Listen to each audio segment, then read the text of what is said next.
मेरा नाम दिनेश है। मैं अपने आप को बहुत नसीब वाला मानता हूँ कि मेरी शादी मधु से हुई है। मधु और मेरी शादी परिवार वालों की मंजूरी से हुई है।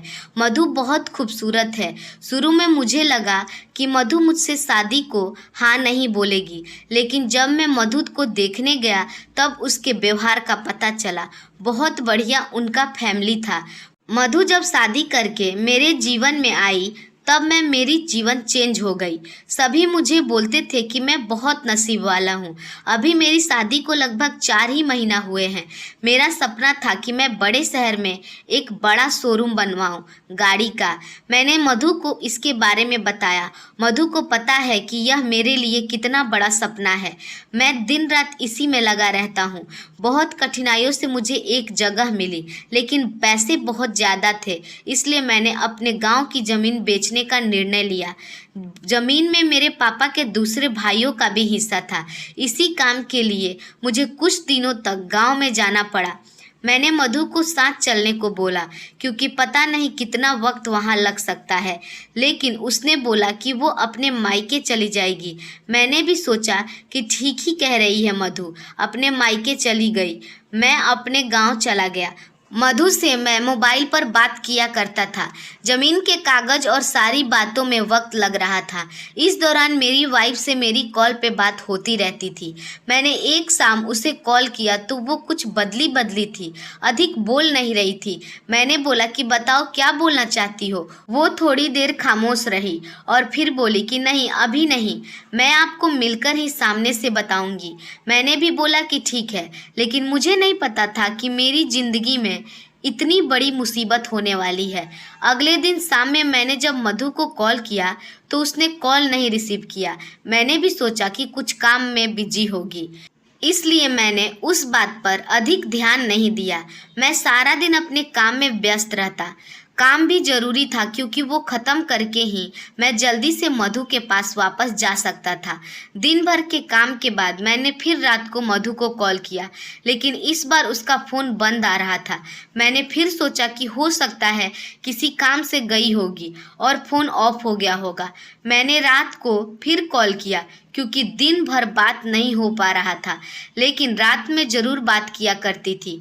लेकिन रात में भी उसका मोबाइल बंद बता रहा था।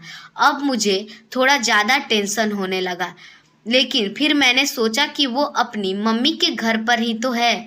अगर कुछ बात होगी तो मुझे कॉल आ जाता।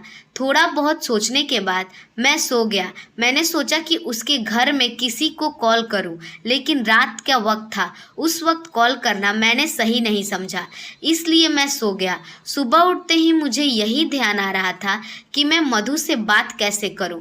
सुबह भी मैंने कॉल किया, लेकिन फिर वही हुआ। मधु का फ़ोन अभी भी स्विच ऑफ ही बता रहा था।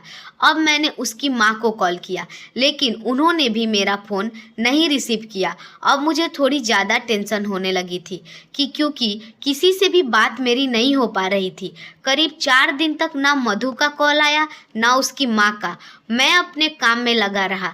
फिर एक रात मेरी सास का कॉल आया। मैंने पूछा कि मधु कहाँ है। वो बोली मधु अपनी एक दोस्त की बहन की शादी में गई है, शायद वहाँ नेटवर्क नहीं होगा, इसलिए आपसे बात नहीं हो पा रही है। उनका फ़ोन कटने के बाद मैं सोचने लगा कि शायद मैं भूल गया था।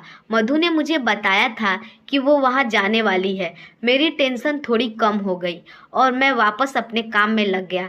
मधु वहाँ 7 दिन रुकने वाली थी, इसलिए मैंने सोचा कि शायद 7 दिनों तक मेरी मधु से कोई बात नहीं हो पाएगी। मेरा काम भी लगभग समाप्त हो गया था। मेरे हाथ में पैसे 4 से 5 दिन तक आने वाले थे। जैसे ही मेरे हाथ में पैसे आए मैं वहाँ से निकल गया। वहाँ से निकलने के बाद मैं डायरेक्ट अपनी वाइफ के घर ही गया मधु को लेने के लिए। जैसे ही मैं वहाँ पहुँचा, मुझे देखकर मेरी सास खुश होने के बजाय सहमी हुई दिखाई दी। मैं थोड़ी देर बाद वहाँ बैठा, उनसे पूछा कि मधु कहाँ है। वो बोली कि वो अभी दोस्त के घर से नहीं आई है।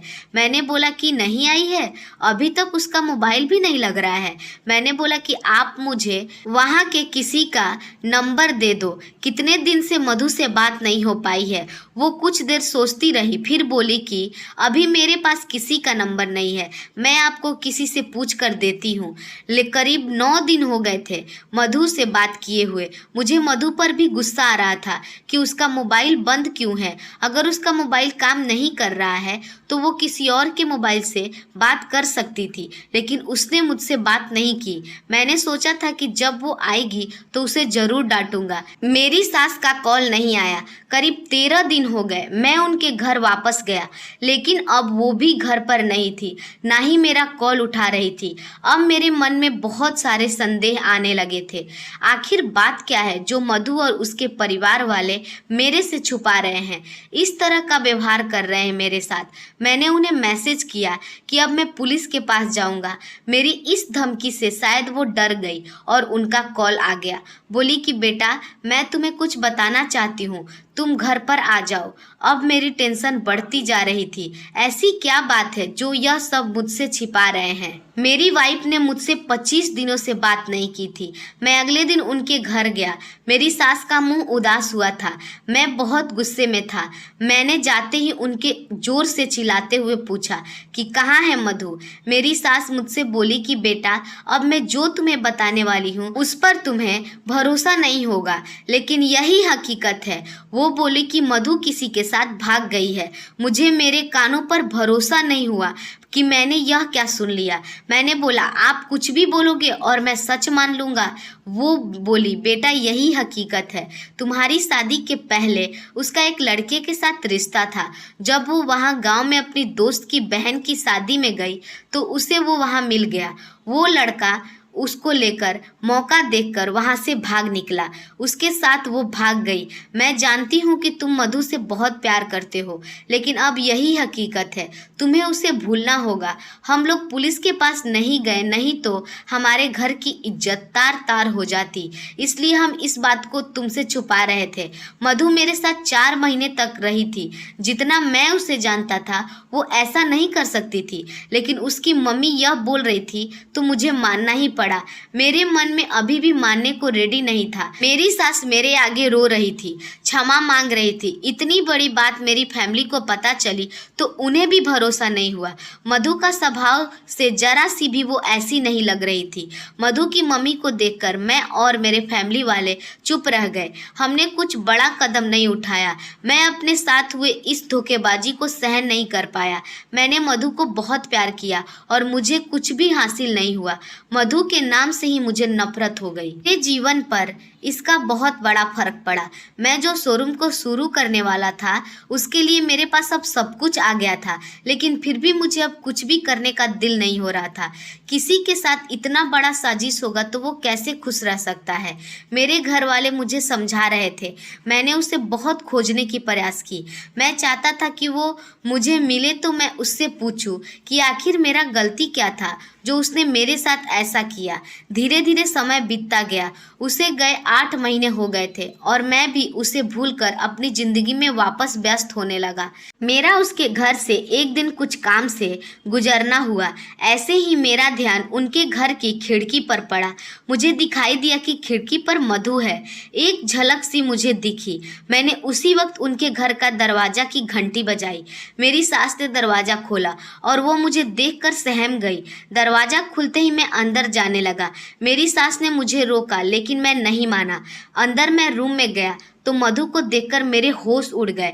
मधु व्हील चेयर पर बैठी थी। मधु ने मुझे देखा और उसकी आंखों से आंसू आ गए। मैंने पूछा, यह सब क्या है?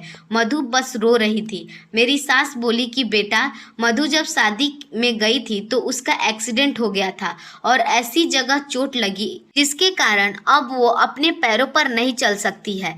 एक्सीडेंट के वक्त भी बेहोशी में यह कह रही थी कि दिनेश को कोई ना बताए, वो बड़े काम करने के लिए गए हैं। डॉक्टर ने जब बताया कि हो सकता है मधु अब चल ना सके और इलाज पर बहुत अधिक पैसा लगेगा, तब भी मैंने बोला कि दामाद जी को बता देते हैं। लेकिन मधु ने बोला कि मैं उनकी जीवन खराब नहीं कर सकती। उनका सपना है शोरूम खोलने का।